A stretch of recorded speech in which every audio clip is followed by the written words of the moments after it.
Hey, everybody, welcome back into this magic room. I love this room because what happens in this room every day, sometimes as many as 10 times a day. Oh my God, 10 times a day.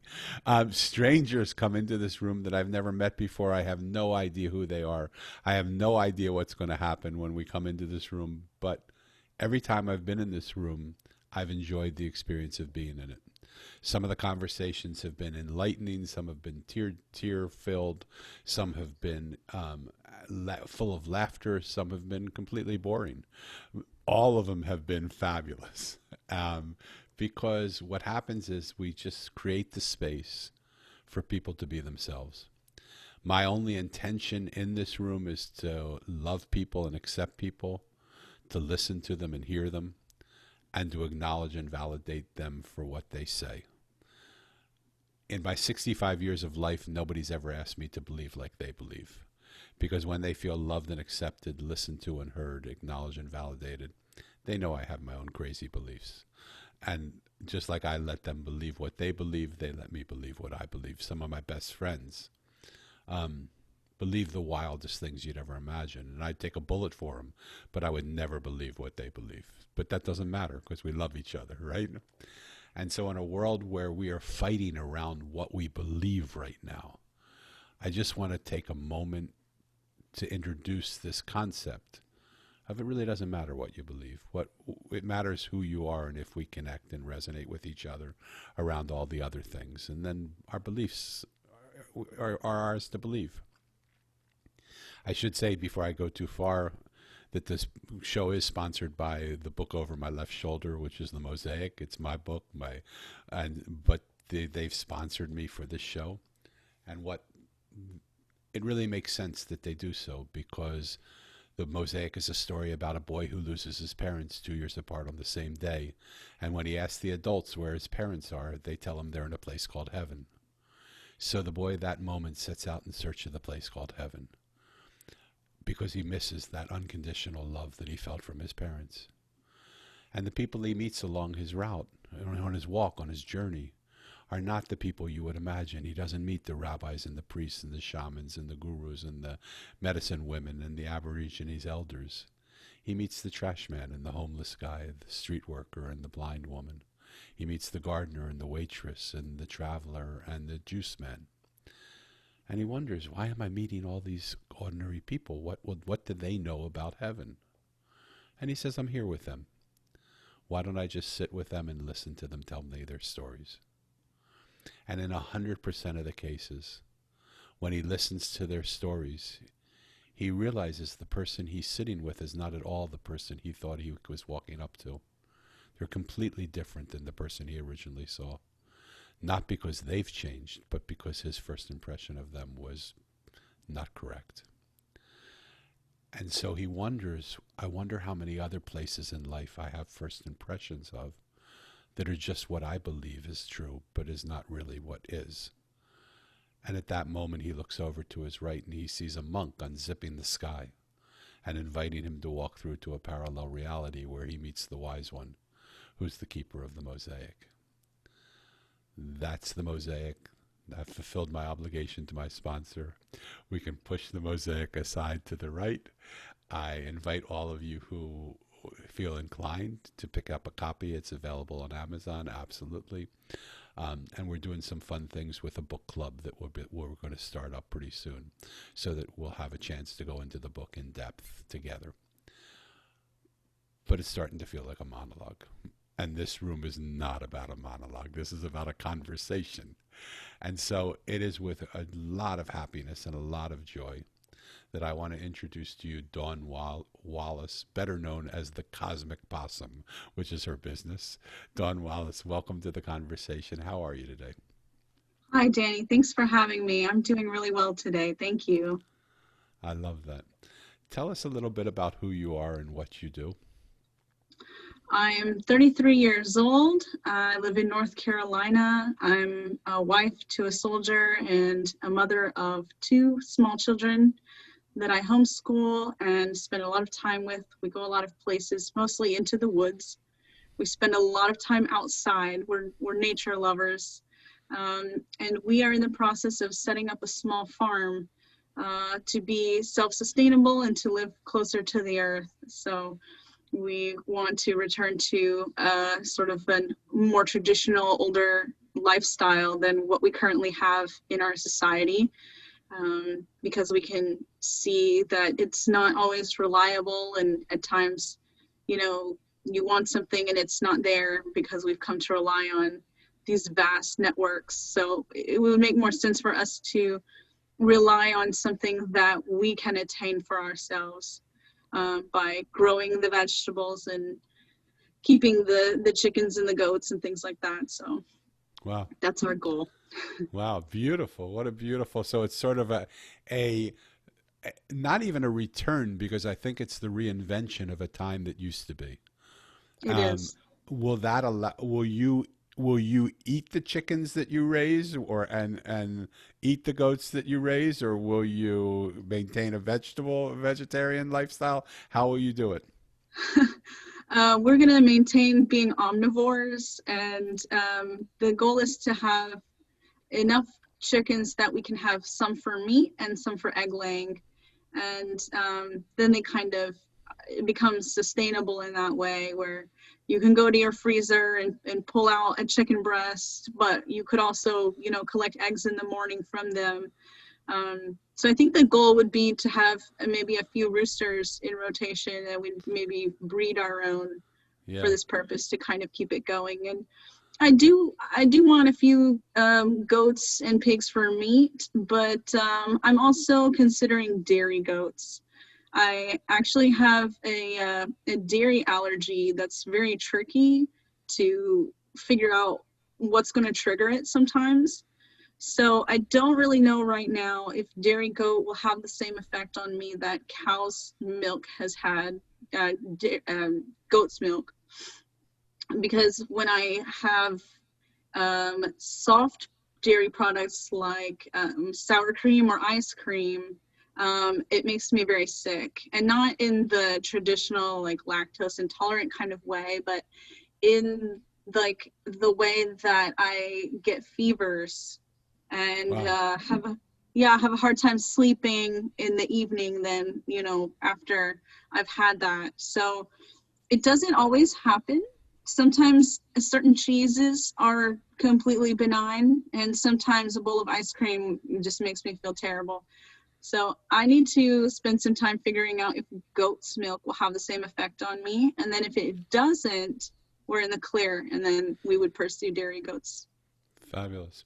You might also find that just the pasteurization process of, from the time the cow is milked to the time the product's created, to the time it sits on the shelf, to the time that it's bought by people, that whole pasteurization process may be completely different when you actually milk your own animals and do things, and it may not be the milk itself that you're allergic to as much as the pasteurization process and the chemicals that they put into it to make, or the way the animals are fed and what they're eating. But it'll be interesting, an interesting experiment.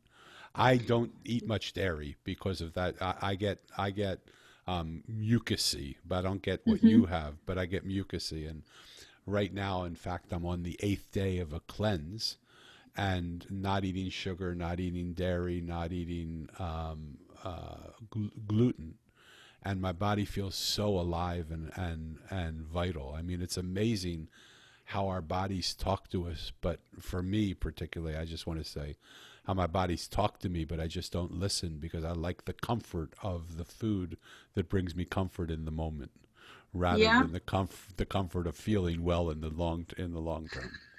Right? I can relate to that. Yeah, And it's it's true what you say about the process, because in December I went to India with my family. My mother's side of the family is there in India.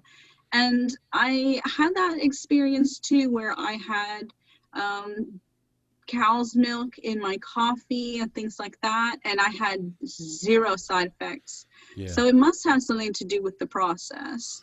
yeah. I think this whole farm to table movement is such a beautiful movement, and the amount of the way when you can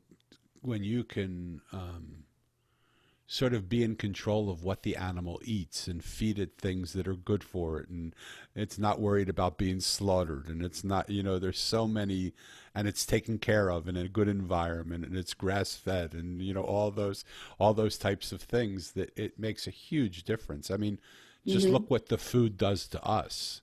It would do the Hmm. same thing to the animals, right? And Yeah, and so, there is some stress transferred, I believe, from animals that have been sort of mass produced and housed all together in these warehouses and then taken for slaughter, and they know what's coming, or they're transported on trucks, yeah, they're completely stressed out, or even just the way in which they keep cows lactating, where they take their babies away from them and the cows cry tears. It's really depressing when you start to look into it and think about it. You're like, you get turned off and you're like, I don't want to eat this anymore. I don't want to be part of this. yeah. But at the same time, I want my children to have a healthy lifestyle. And I don't think that it's necessary to have that many dairy products in your daily diet like we are prescribed by our society. But some dairy is useful. And You there's a gotta lot have of, pizza and ice cream. I mean, for yeah, God's sake. I No, I'm mean, I teasing. like to cook. Yeah, A lot of totally, totally. recipes call for milk or cream, and I try to tend to stay away from those or substitute things where I can. But almond milk is getting a little expensive. Yeah, Um, and dairy-free butter is getting expensive. And there's only so many dairy-free options before you start to run out. So if I can have goat's milk, then I know that I can keep goats and give them a really nice life and keep them relatively stress-free. And as a result, the milk that we're getting from them that we can then make into cheese, for instance, in our own home, that yeah. should be a healthier option for us. So, I um, love it. I love it. Dawn, what makes you happy? what makes me happy? Actually, I was thinking a lot about this recently because I spent a lot of time being very unhappy and noticing that I wasn't happy, and then becoming more upset that I wasn't happy, and trying to conjure this happiness within myself because I was hearing, oh, happiness is a choice. You just choose to be happy. And I thought, why is this so hard for me? There must be something wrong with me that I can't just magically choose to be happy. It comes so easy for other people. Why is it that I'm not happy? And I was, diagnosed depressed and all these things. And I was like, there has to be some kind of solution. And I started to learn about law of attraction and coming into alignment with your true self. And so I noticed that when I wasn't happy, it's because I wasn't doing things that were in accordance with who I really am. So I had to figure out, what am I doing that isn't in accordance with who I really am, and why am I doing those things? So for instance, I was a journalist for many years. And in the beginning, it was fun and exciting, but as my career progressed and I moved to a different form of journalism, I became very unhappy. Even though I was making more money, I was living in the city, I was doing all the things that I was told to aspire to. And I started to realize that I wasn't happy because I was doing the things that other people expected of me, but I didn't want to be doing those things. Wow. And so I realized that I had to choose to do things that I wanted to do, regardless of what anyone was saying. So I quit my job and I went to sell cars Oh because my I God. thought I thought, how exciting would that be to, drive all these fast cars and learn about them and try to sell them to people who want to buy them anyway and make money doing that. And that was a step in the right direction. It wasn't quite what I was looking for. I realized after some time that that was also not working for me, but it was a weight off my shoulders. So I was happier, I was more outgoing, I was more enthusiastic. And then in that sort of career shift, I got married. And then, he said, look, when we have children, you want to stay home with them. Why don't you go ahead and stay home now, and then you can progress into that role that way before you have children to worry about. So that's what I did. I said, yeah, I'd do that. I'm going to stay at home and have children. And the more I did things that were strictly what I like to do in terms of my schedule, what I wanted to eat, how I wanted my house to look, how I wanted to spend my day, from when I wanted to wake up in the morning to when I was going to go to bed, if I wanted to take a nap. And the more I did things just because I wanted to, regardless of what anyone said, the happier I became.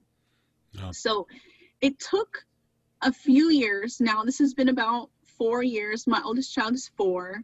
But the more I make choices based on what is in accordance with who I am, the happier I am. This is the happiest that I have ever been in my entire life. I I can say love that that. now.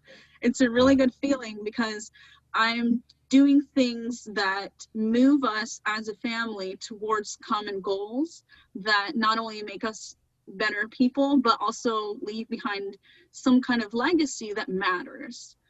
Yeah. For instance, with the homesteading and the homeschooling, I'm doing these things because I want my children to have a better life than I did. And I want to lead as an example for other women to show them, look, you don't have to conform to the pressures of society. If they make you feel bad and depressed, there's a reason that they're making you feel bad and depressed. It's not what you really want to be doing. So you have to figure out what you really want to be doing and do those things, do that work to even undo the things that have made you miserable, like the schedules or the pressures or spending time with somebody that you feel obligated to spend time with, even though you don't like them. And then coming Yeah. away from that interaction feeling miserable and not knowing why because you did the right thing. And once you start cutting those behaviors out, the happiness comes on its own. That's for me anyways. I can't just wake up in the morning and decide to be happy. I have to Yeah. work for it. It So takes work. I want to bring the listener in right now, and I want to just ask the listener to listen to what Dawn is saying. And I want to ask you, in what areas of your life are you finding yourself unhappy? And in what areas of your life are you doing things that you really don't want to do anymore, that really don't fit the person that you believe you are? But somehow, either through your routine or through the randomness or through the lack of desire to change it, or the fear to change it, you're stuck in a momentum of something that isn't keeping you happy. And what would it take for you to cut away some of those pieces of unhappiness and embrace upon the unknown of what will make you happy? You don't know if what you're going to do is making happy. Dawn started selling cars. She didn't know that that was going to make her happy or not. It made her happy. It moved her in a direction. It wasn't the ultimate thing, but it led to something else. And so one of the things I like about a mosaic versus a jigsaw puzzle is a jigsaw puzzle is every piece goes in its place, and there's beauty in that you know this is exactly where you're intended to be. But the beauty of a mosaic is every piece is movable. If the pieces around the piece that you are not bringing you peace, you can pick up your piece and move to another place. And you can test out another part of the mosaic, and you can see how that works. And if that doesn't work, you can do something else. And the pieces around you can actually connect you to worlds you've never seen before if you go through them and use them as tunnels or bridges. And so I love that Dawn has really said, without knowing it, exactly what the mosaic is all about, which I love, which is finding your way piece by piece to your peace, which is fun. Um, what's important to you? The earth, the planet, nature. Nature seems to me to be so innocent and so perfect at the same time that if we don't appreciate it, then we have missed out on one of the most fundamental pieces of being alive. Um, I can't imagine life without nature. I couldn't live in the city without even constantly searching for a bird or a tree or a flower or something that shows me that nature still exists. Nature to me is more than just the world that we live in. It's really comes down to being in the forest or in a field somewhere where everything else is just gone for a minute, and you're left with your immediate surroundings that have come about through time and pressure and weather and wind and sun, and no man has come there and laid concrete or built a structure of any kind. When nature is in its rawest form, that to me is very important. I love that. It reminds me of a joke that they tell of a priest who's walking through the farmlands of Ireland. And he comes upon a farmer and he goes, "Aye, farmer, what a beautiful farm you and God have made here." And the farmer looks at him and says, "Aye, yes, father, but you should have seen it when God only had it to himself. It was not." So there is some place in the world for man and God to work together, which I don't think you're not saying. And yet there's some such beauty to the unobstructed land that exists in the world when it's left untouched by us. The Tao often says the world left untouched would completely solve itself. And some of us see through coronavirus where just 2 weeks into this isolation, the Ganges became suddenly 50% less polluted. People could see the Himalayas from 200 meters away, whereas they could never see them before. Birds started to appear in skies that no one ever saw. Fish started to appear. Dolphins were on the coasts. Earth started to return to itself when we stopped polluting it and doing what we do. So there's something very real in what you're saying, and I think it's beautiful. Let's change focus a little. Let's go into a lightning round, which I suck at, by the way. I'm not very good at this, so don't worry about it. We'll just go through it. Are you a dog or a cat person? Dog person. Dog. Okay. Coffee or tea? Tea. Would you say your views are more conservative or more liberal? Conservative. Are you more shy or more outgoing? Outgoing. And have you felt like you've fit into the world your whole life, or have you always felt a little bit different? Always been different. Never fit in anywhere. I think it's one of the biggest surprises I have on this question, on these questions. I think I thought people were going to say I fit in more, because I think we're all trying so hard to fit into a world, but everybody that I talk to, 95% of the people say to me, we don't feel like we fit in. We never felt like we fit in. And it really surprised me, because I wonder why we're all trying to fit in so hard to a world that nobody feels they fit into. It's like uncanny to me, right? Yeah. It made me marvel at the brilliance of Steve Jobs and the creed of Apple, which is we're looking for those of you who are crazy, the ones who think you're crazy enough to change the world because we believe you can, the ones of you who are different, the ones of you who don't fit in, who've never fit in. And I thought, oh, God, that's such a weird way to approach the world, but it brought him a niche of people. But that niche of people is actually much larger than I actually think it is, because of the responses I'm getting here on the show. What are you most scared of? Abandonment.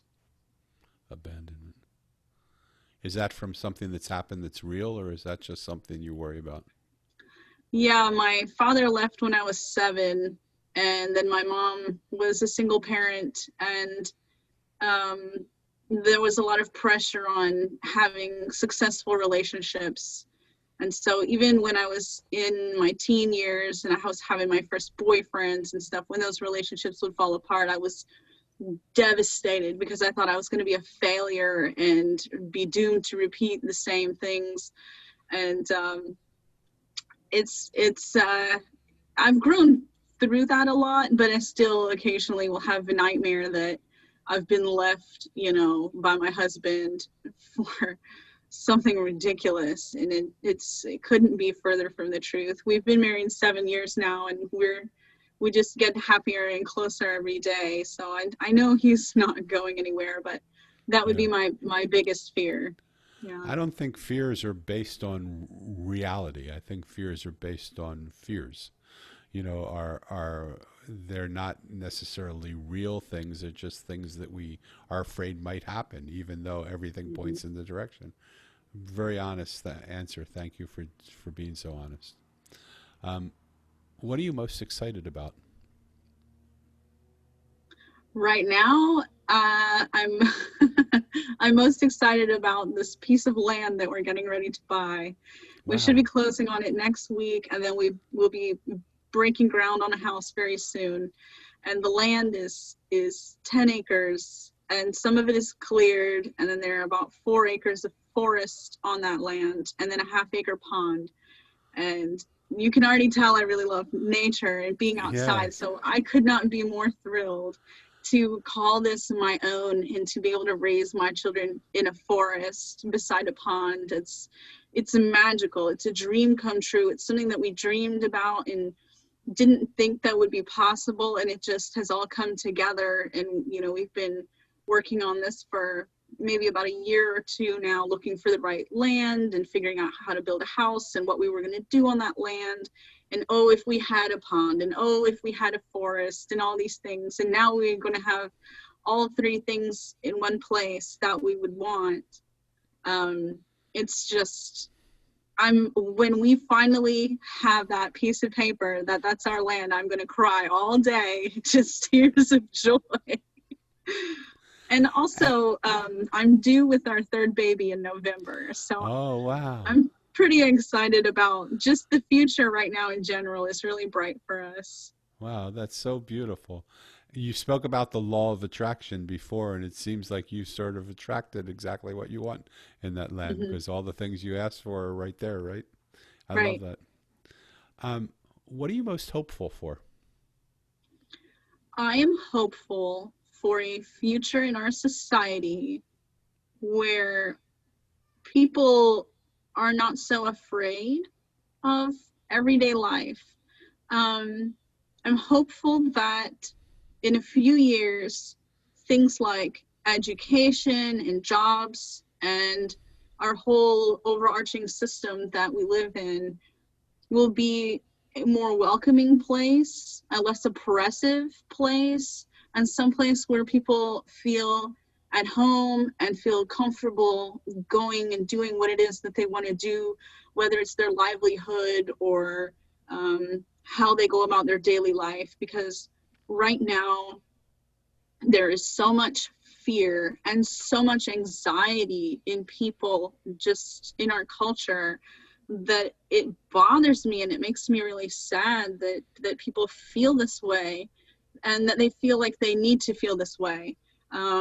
They just say, oh, I just have anxiety, I just have generalized anxiety. And I wish that wasn't the case, because in my feeling, I tend to believe that there's a reason for the anxiety. And the reason is Hmm. probably they're not in alignment with what they want to be doing. They're doing something because they have to, they feel obligated to. And I wish people were free of that they could earn a living and have a home and a family and the things that they want to have without feeling this intense anxiety. I wish that we Yeah. could live in a world without so much fear. And I'm not afraid of hard work. I don't think other people should be afraid of hard work. I think that's part of life and building things.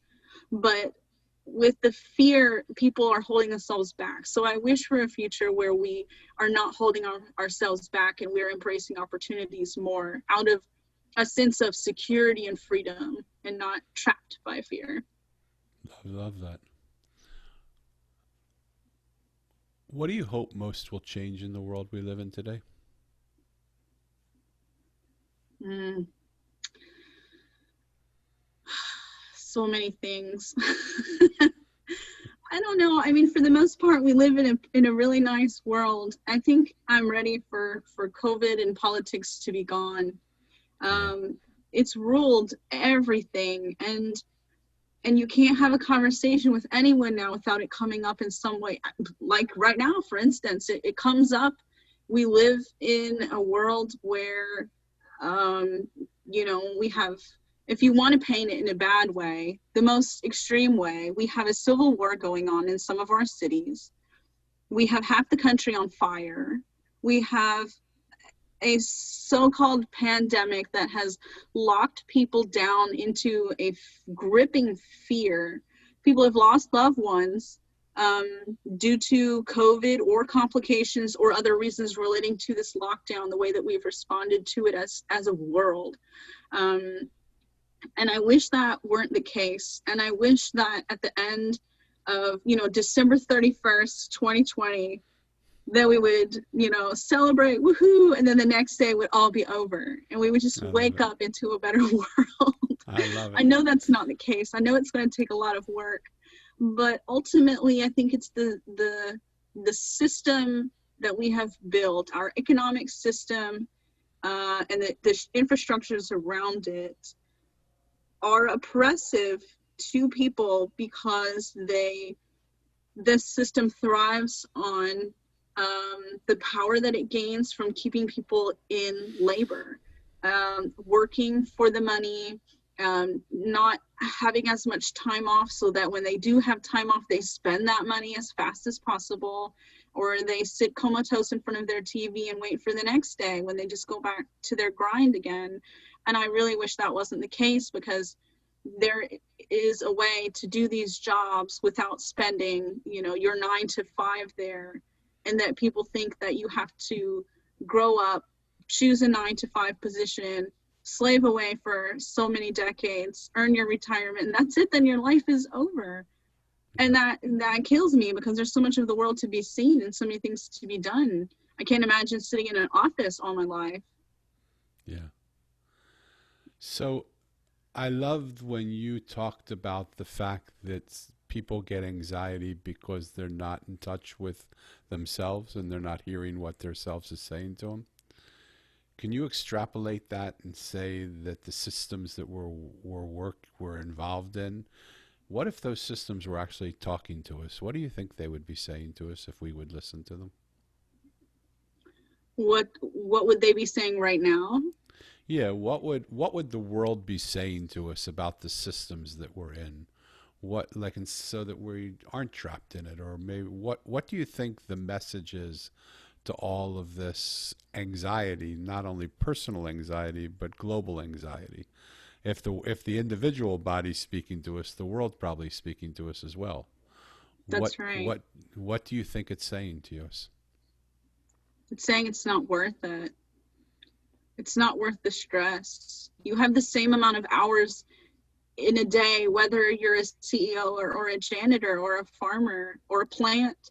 It's the same amount of sunlight. So why are you freaking out, man? It's what I think the planet is really trying to say, because if you go outside barefoot and stand in a meadow alone, it all melts away. And there's a reason that happens. I mean, the energy of the ground literally pulls this anxiety and weight out of you and off of you. And it's doing that because you're not supposed to carry this around. You're not supposed to be tense and caffeinated and medicated. You're supposed to be dancing on the earth and laughing and carrying children and, playing in a river. There's a simpler, easier, happier way to live, and there's no need to be so stressed. So I have to come back to it, because in the classification of conservative or liberal, you chose conservative, and I'm wondering of that, because everything that you're saying, what I believe of conservative would seem to not be conservative. Can you put that into, sort of juxtaposition for me? So I tend to lean conservative, or say that I am conservative, because I believe in traditional family roles, traditional gender roles. I believe that you are born male or female. And if there has been some sort of complication, then that's what that is. It's a complication. I believe that women should be at home and not in the workforce. I believe that women should be raising their children and spending time with them and teaching them. And I believe that, we should have the right to bear arms, and that if a government is being, tyrannical or oppressive, then we should have the right to rise up and destroy that structure and make a structure that works for everyone. So I tend to lean conservative for those reasons. I feel like right now in our society, if you are liberal, then, women belong in the workforce, women are equal to men, there are fluid gender roles, children should not be taught a specific gender role, and all these sort of things that I don't agree with, because I believe that our society needs structure.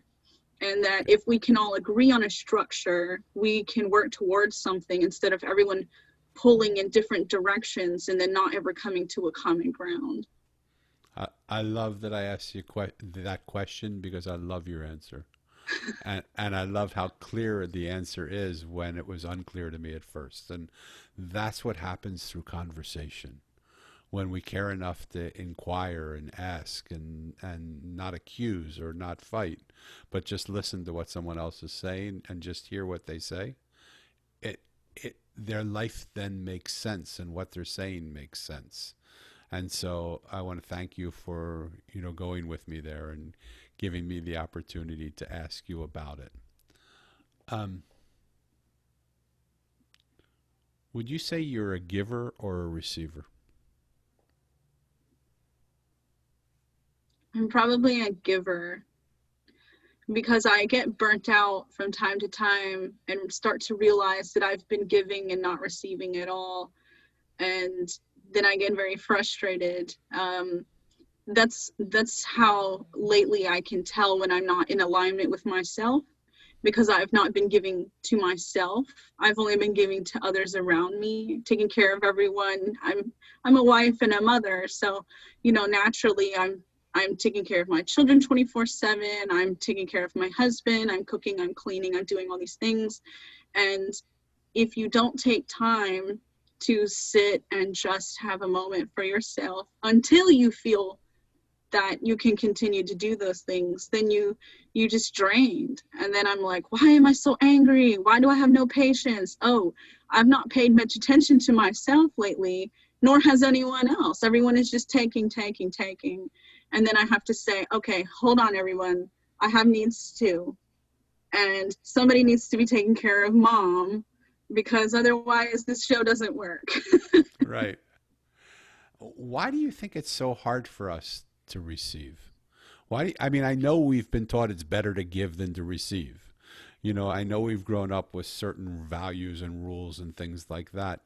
But it just, it doesn't make sense that if something just continues to put out energy without receiving energy, we all know that if we were asked that on the street, we would say, yeah, it's going to run out, it's going to burn out, it's going to die. But we think that we're not that system. We think that we are the great givers and givers and givers. And oftentimes in my conversations, I'm interested to hear what you think, because you're sort of a smart person. And I like the way you view the world. It seems like people who give have a hard time receiving. It's not only that they don't receive, it's that they sort of are afraid to receive, or to be vulnerable enough to receive. Your thoughts on that? I think it relates to our production-based society. We've been taught from a young age to put out, to do, to make, to be productive. And that anything that takes away from productivity is bad. That's selfish. And in our society, selfishness is a sin. You're not supposed to be selfish. You're supposed to give and do and make. And I think inherently we need to give and take, in balance, like you were saying, because otherwise you just run out. but we are in such a production-based mode all the time that when we're not being productive, we feel bad about ourselves. And then we're not open to receiving. Even if someone says to you, you can be more productive, or you can be productive again if you just sit here for a minute and receive this care or this silence or this massage or whatever it is, you're going to feel better, and then you're going to be productive again. It seems to us like, oh no, we couldn't possibly take the time away in which we were supposed to be productive to do this thing. So I think that's where this rise in self-care has come from, that we need to be focusing on ourselves as well and taking care of ourselves so that we can be productive, more productive, do. It's like a rat race thing. You are supposed to be productive, but if you can't be productive, oh, well, you need self-care. But I think there's a fallacy in that too, because there's only so much you can do for yourself before you need somebody else. You can't, it's not the same for you to wrap your own arms around yourself and give yourself a hug. It's scientifically proven that when someone else gives you a hug, your serotonin levels go up. If your serotonin levels are going up, you're going to be happier, you're going to be more productive because it will come with an ease.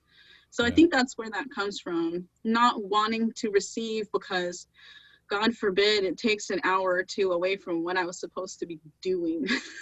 Yeah, but I think you're right in some degrees, but sometimes it isn't it doesn't take an hour to receive. Sometimes just a compliment or a hug or a love given from one person to another, or someone really saying to you, how are you, and really caring and sitting with you and listening, doesn't take an hour to receive. It just, you feel the person, that you can trust that person, and you let them into your life. Where do you think the world is on trust, and where are you on trust? I have a hard time trusting anybody, and I am a trusting person. It's weird. It's a dichotomy because on the one hand, there's this sense of paranoia, right? Especially with small children. You're like, oh, I can't let them out of my sight. I don't want to trust them with somebody else because they're not going to see everything that I would see, or they would miss something, and then, I'll be accountable for whatever it is. Or you can't trust the person in the grocery store. Now we're all wearing masks, so you can't trust the air that somebody else is breathing. It's gone really far. It's gone really, really far, and I don't think that it should be this bad. I think that we need to be trusting each other, but one problem is that we have a very large, spread out society.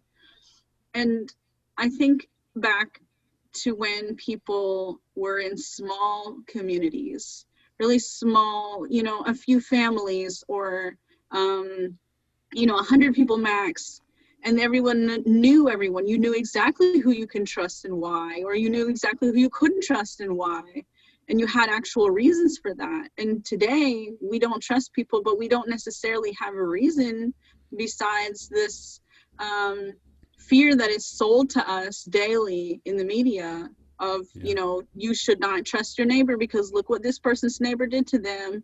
And you should not trust anyone with your kids because look at all these pedophiles running around. So it's like, how can you let your guard down and trust a stranger as easily as you would trust, your mother or your husband? It's tricky. I would love to trust people. I'm very trusting in the sense that, I could tell you about my deepest, darkest fears because I would hope that you will have something to gain from it. And that hopefully we will both come away from the conversation having learned something and grown as people. But most people aren't interested in that, I find. Yeah. So I'm interested because if I were to assess our time in this room, I would say you're very trusting. You're talking about very intimate things with me. I'm an imperfect stranger. You've never met me. You have no idea who I am. Why would you be so trusting with me? First of all, do you feel like you're do you feel like what I'm saying is true? You feel pretty trusting with me, right? Mm-hmm. So what allows you to trust me when you yourself say you're not a trusting person? It's because it's a conversation. I tend to trust people more in conversation because being in a social interaction like this is something very near and dear to me. Um, it's very hard to explain, but if you were to look at my astrological chart, you would see that my sun sign is Leo, and then Mercury, which is the planet of communication, is also in Leo, and so is Venus, which is the planet of love, and so is Mars, which is the planet of war and debate and discussion. They're all grouped closely together on my chart. So for me, social interaction, connecting with other people like this, and having these discussions is something I love and something I love to do. And I think it's also very important to do, especially when it's philosophical. But if I see somebody walking down the street behaving a little strange, I might pull my children a little closer. I'm trusting, but I'm paranoid, if that makes sense. Right, right. So I guess what I'm trying to figure out, and I appreciate you letting me go down this rabbit hole with you a little bit. We won't go too deep into it. But just the sense of, if conversation like this is safe, could conversation be safe in situations that seem unsafe? Like, one of the things I'm longing to do, before COVID came, I was going to do this on the road. I wanted to go to where Ku Klux Klan people were and sit with them and just listen to what they have to say. I wanted to go to where Black Lives Matter people were and listen to what they wanted to say. Ultimately, I wanted to bring Black Lives Matter people and Ku Klux Klan people together and see if we could find some conversation that we could actually listen to each other. Because when you look at a mosaic, very rarely do you see pieces connected side by side all the time. Sometimes you just see them corner to corner. But this corner connection is enough to keep that. This corner connection means everything this piece believes that really this piece doesn't believe, except it believes something right here, 2% of it of a connection. But that allows the mosaic to stay whole. And when we focus on the things that keep us united, the world looks different than when we focus on the things that separate us. And so I wanted to see if I could walk into environments, and I don't know, I got scared to death to do it, partly too, because I didn't know what was going to happen when I walked into a Ku Klux Klan meeting, because I'm white, I'm Jewish, I'm sort of a liberal hippie guy, and they look at me and think, this is, oh great, we got dinner for the next few weeks, or whatever they think, but what I'm intrigued by is people that have walked this path before me. There was a reporter who was seeing how during the election in particular how divided the country had become, and so she wanted to see what would happen if she took 20 liberals from California who were staunch Hillary Clinton supporters, and 20 conservatives from Alabama who were strict Trump supporters, and put them together. And she brought them together in a room, but before she brought them together in a room, she asked them, what are your preconceived notions of the other? And the liberals in California said of the people in Alabama, they run around barefoot, they don't bathe, they don't, they marry their cousins, they have no education, they have, very stereotypical. And the Alabama people said of the people in California, oh God, they hug trees all the time, they're smoking, they're doing drugs all the time, they don't give a damn about the country, all they care about is having love-ins and be-ins. And they thought, okay, now let's bring them together. And they brought them together for about a week. And found in the conversations that these people had with each other, 4 of them remained with the same belief systems of the 40. So not everybody changed, but 36 of the 40 became diehard friends with people a week before they would never even imagine letting into their home or talking to or being with.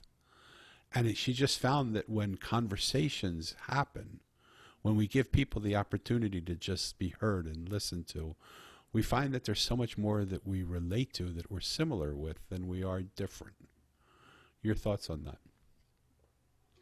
That's something that my cousin said recently. I interviewed her for our podcast, and she lives in India. And so she, growing up in school, studied a lot about all the different tribal communities across India. And the more that she learned about them, the more that she realized they weren't so different. In fact, they had more in common than they probably realized. And so she has gone on to study with the New Acropolis, which is sort of also a very safe space, philosophical based classes that have these open discussions about different philosophies and different cultures. And it's the same thing there. They are more alike than they realize. And when I was in college, I studied cultural anthropology, and it was very much the same thing, that your culture is shaped largely by your environment and by whatever the past few generations have done. And besides that, there's not much difference between, me and you and someone across the world in a different hemisphere. We're just living in a different world, speaking with a different accent or dialogue or a whole different language, but essentially our minds work the same and we have the same needs and desires. So I'm not surprised that they became friends. And I'd be curious to know what the ones say who did not become friends. Yeah, I haven't. I wanted to have her on my podcast and see, and we tried numerous times, and then she just has children and never quite worked out. So I have to get back in touch with her because I love what she's doing, and I would love to know what happens. But some people just won't change. They just don't change because they don't want to change. They don't feel comfortable changing, and they have the right to do that. There's nothing that says they should change or be different than they are. They have every right to do it.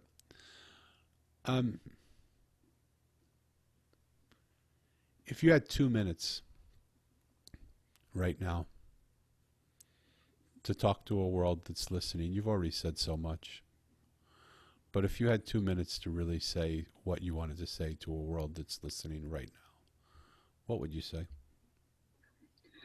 I would say, put the phone down, close the computer, shut off the TV, and go outside. And just stand there. Just be there. Just look around for a minute and see what you can see. And don't do anything. Don't be any kind of way. Just examine the world around you and notice a tree or a flower or the wind, or look at the clouds, or just smell what you can smell or hear what you can hear, because these are the things that tie us to the physical world.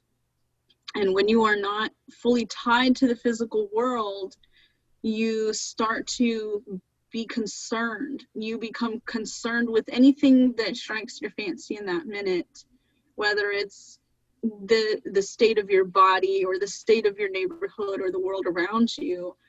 And that's what leads to anxiety, in my opinion. And I think that in every moment that we live, we choose between love and fear. And the more that you practice choosing between love and fear, the more you can choose love, because you're examining, okay, what have I just chosen? How did I make this choice? Did I make this choice out of fear? Did I make this choice out of love? And why? What am I afraid of? When we start to think about this choice, we can see that the more we choose fear, the more fear chooses us. And the more that we choose love, the more love chooses us. And it's not easy, and sometimes you have to choose something you don't want to choose, but ultimately if you keep choosing what feels right and feels good, more of that comes. And the more time you spend thinking about the choices that you've made that were good, the more it comes with clarity down the road when you have to make these choices again. And the more that you disregard how you're making your choices, the easier it is to make bad choices and bad decisions, and bad things happen. So being connected to the physical world and choosing between love and fear, choosing love more than fear, is going to make a person happier in the long run. And I wish that for everyone.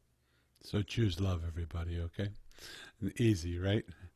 Dawn, I want to thank you so much for being on the show and for giving so much of yourself, for showing up so beautifully, for showing up so honestly, for showing up with such integrity to who you are, and for speaking your beliefs as clearly and honestly as you did. I really appreciate you and thank you.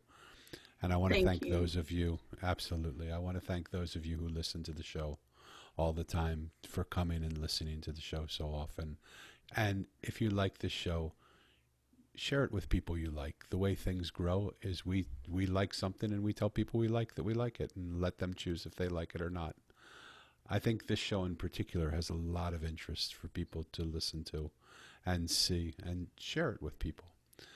If you don't want to share it, don't share it. No big deal. But, I mean, no, there's no force in it. But I want to leave everybody with this challenge. Dawn and I didn't know each other for one moment before she came into the room. And if you would put us together based on our belief systems, we may or may not speak to each other. We may or may not, in the world we live in, ever interact with each other. But when we have the courage to go beyond our belief systems and go into a room and just give each other the space to share what it is we believe with each other, I have so much respect for Dawn. And if I would have just asked her, are you conservative or liberal? And you're conservative and I'm liberal, we may never have gotten there, because I would have never understood her conservativeness, and she would never understand my liberalness. But when the liberalness is open to accept the conservative, and the conservative is open to accept the liberal, without meaning that we have to change our lives to become a part of what they believe, or what I believe, we have the space to be able to have a conversation. And in conversation, people who don't necessarily trust that easily start to trust a little bit more. So I want to invite all of you who are listening to be part of this challenge that I put out. Go up to somebody you don't know, whether virtually or online or in reality. Go up to someone you don't know and just ask them how they're doing. And spend a few minutes just listening to them. Don't try and fix them. Don't try and change them. Don't try and convert them. Don't try and help them. Just listen to them. Just be with them and allow them to share with you who they are. You know what might happen? Just what happened in this room. A stranger walked into my room and I feel like she's now my friend. And when people are strange, we live in a strange world. But when people are friendly, we live in a friendly world. And the world could use a little more friendliness right now, no matter what you believe. Let's create a friendly world by making friends with the strangers. Why be strangers when we can be friends?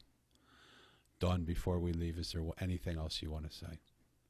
Yes, I would like to thank you, Danny, so much for giving me this very welcoming, inviting space to share my beliefs, for asking me questions about things that I care about deeply and allowing me to speak on them, and then asking me further for clarity.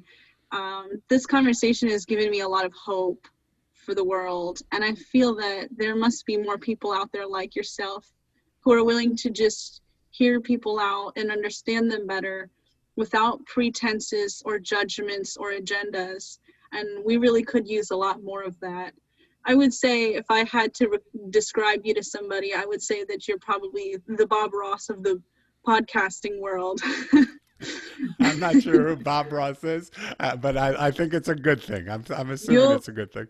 You'll need to look him up. He is a great man. He was a painter on, I think it was PBS he painted for back in, I think, the 70s or 80s. And he did these beautiful landscape paintings, but it was mostly his demeanor that people loved. Very gentle soul, very inviting, loved animals and the world, and just said, if you mess up, it's a happy accident. I think that you would really like him, so take a look. I will check him out. Thank you so much. And thank you for such kind words. And look, to say those kind words after just less than an hour of conversation, imagine what's possible if we open up conversations with people that we don't know. So I want to thank you again. Dawn, what a beautiful hour we spent together. Thank you for sharing so beautifully. For those of you listening, thank you again for coming. And until we encounter the next stranger, be kind to each other. Make friends with each other. Why be strangers when you can be friends? Until next time, ciao.